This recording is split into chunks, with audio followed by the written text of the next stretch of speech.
We all know the fear of walking home alone late at night when a shadow moves too quickly out of the corner of your eye. Now imagine the shadow resolves itself into a massive black horse with glowing eyes like embers. That's already terrifying, but there's a twist.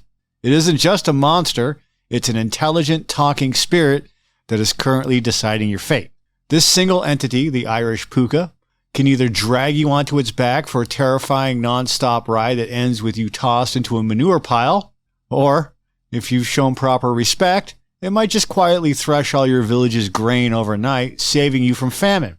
The Puca is the ultimate gamble, a master shapeshifter who is both a generous guardian and a malicious trickster, forcing you to ask, when the chaos of the wild comes calling, will it bless you or curse you? The Puca is one of the most unpredictable and enigmatic creatures in Irish and Celtic folklore. It's a classic type of fae.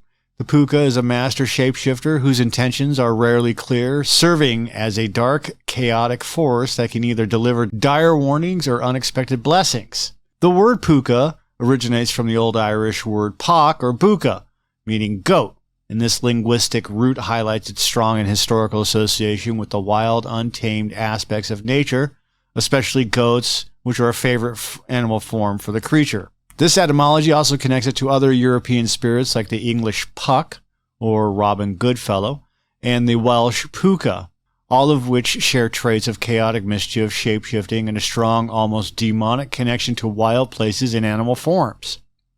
While the Puca is a master shapeshifter, its most common and easily recognized form is that of a sleek, dark, or ghostly horse, pony, or donkey. And this equine form often possesses fiery, glowing eyes and a black matted coat. In this dark horse form, the Puca often accosts solitary travelers at night, either offering them a terrifying non-stop ride through the countryside or standing silently in the road as a powerful non-violent blockade, forcing the traveler to turn back. A crucial distinction of the Puca is that in any of its animal forms, whether it's a raven or a goat or a horse, it retains the power of human speech, so the Puca can communicate clearly with mortals, often speaking in an ancient or mocking tone. And this ability allows the Puca to engage in complex trickery, offering riddles, delivering dire prophecies, or just taunting its victim. This voice ensures that its interactions are always purposeful, distinguishing it from an ordinary wild animal.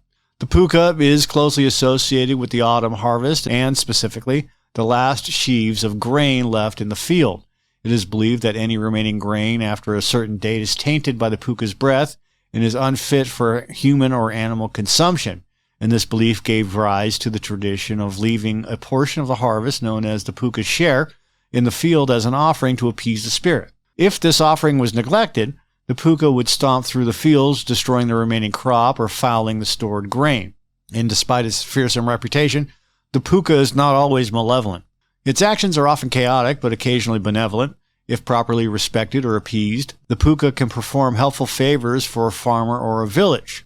There are legends that tell of a Puca that secretly threshed an old woman's grain in the night, or warned a good-natured traveler about a hidden danger, and its actions are never entirely predictable, but respect can sometimes earn unexpected aid.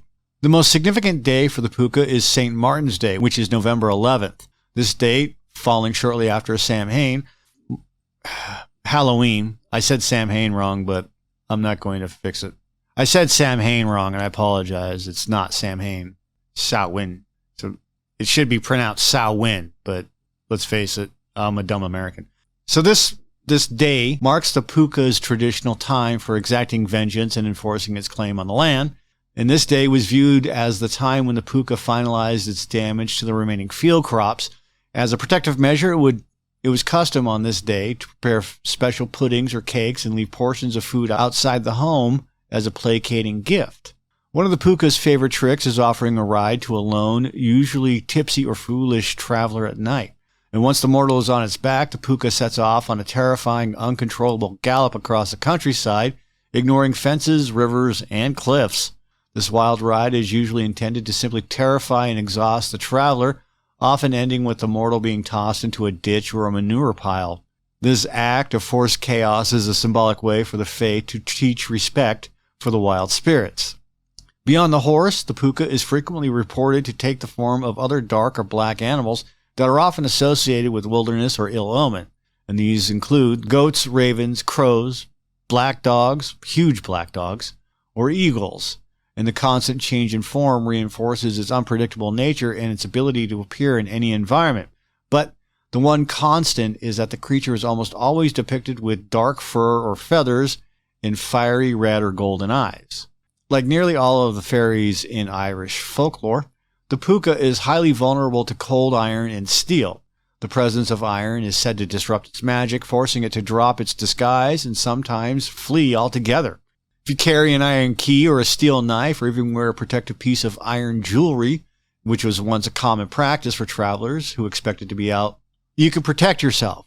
And this was once a common practice for travelers who expected to be out late on a lonely road. In many areas of Ireland, the Puka is permanently associated with a specific place, often a lonely hill or a rocky outcrop or a deep pool of water, and these spots are known as the Puka's Hole. These landmarks are treated with special reverence and fear as they are considered the Puka's regular abode or a direct doorway to the spirit world, and locals would avoid these areas after dark and never disturb the rocks or trees around them. In one of the tales from Country Wicklow, the Puka is said to have cursed the local wild grapes. After St. Martin's Day, the Puka is believed to spit on all the remaining wild fruit on the vine, rendering it poisonous or rotten. And this belief served as a practical purpose. It ensured that all wild harvestable berries were picked before the first hard frosts, preventing people from consuming fruit that would be overly sour or spoiled later in the season. The Puka rarely reveals itself to large groups or during daylight hours. It shows a clear preference for solitary victims, individuals who are alone, often traveling between villages late at night or working alone on the edge of a field. And this behavior underscores the psychological nature of the Puka's chaos. It isolates its victims to maximize their terror and confusion, allowing its mischief to seem like a dream or a mental breakdown rather than a definite encounter with a fey creature. In some maritime or coastal areas, a form of the Puka is believed to inhabit the sea, acting much like a less monstrous kelpie. This water Puka is said to take the form of a terrifying black seal or whale with glowing eyes, causing massive waves and wrecking small fishing boats. And this regional variation demonstrates how the core myth, the dark shapeshifter, can cause chaos and was adopted by communities to personify the specific dangers inherent in their local environment, whether it's a lonely road or a stormy coast. And while many of its utterances are mocking taunts, the Puka is also known to possess the ability to deliver genuine, often cryptic prophecy, and in these rare instances, the Puka ceases its chaotic behavior and speaks with serious intent. These prophecies often take on the form of warnings about future famine or a local disaster, or even major changes in the social order. They are usually given to a morally upright person who has shown the Puka some form of respect or kindness.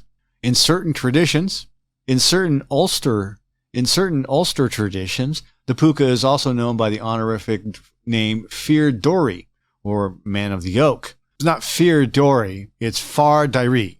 This name emphasizes its deep connection to the ancient sacred trees of Ireland in the primordial wilderness, and this title reinforces the idea that the Puka is a potent nature spirit, a guardian of the wild, and a remnant of pre-Christian beliefs. It also serves as a reminder that the Fae must be respected as representatives of the untamed forest. That's all I got. Like it if you like, comment, subscribe. Have a great day.